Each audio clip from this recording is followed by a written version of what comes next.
তো সারাদিন ব্যস্ততার জন্য গিফট কিনতে যেতে পারিনি কোথাও। তো যে রাস্তা দিয়ে ভালো যাবেন পড়ে যাচ্ছিল তার থেকে কিনে নিয়েছি।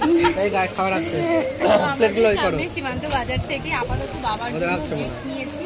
এর মধ্যে বাবারই আছে, মার নেই। মার নাকি গিফট করে দিলে থাকে না। এখানে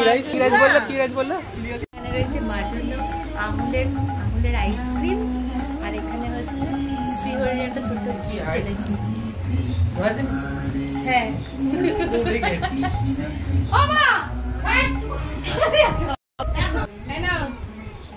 আমুলের আইসক্রিম, আর এটা একটা ছোট্ট গিফট। সোনা তো নিতে পারবো না, সোনার মতন দেখতে দিয়েছি। একটা ছোট দেখে একটা সোনার জিনিস দিয়েছি। দেখো না, ভাল লাগছে? তোমার হাতে হবে তো? কেন ভাল লাগছে না? ভালো লাগে, না 1 বছরের গ্যারান্টি আছে, ফেরত দিয়ে আবার সেম এটা আবার দেবে ফ্রিতে একদম 1 বছরের মধ্যে। দেখ, এই দেখ, দেখেছিস? সোনার মতন দেখতে, সোনার জিনিস না।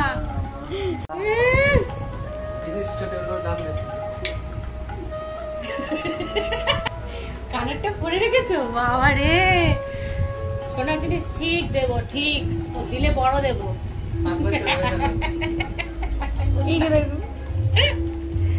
দেখি না হলে তো অসুবিধা গো। এটা মার এটা পছন্দ হয়নি, ওই জন্য আমি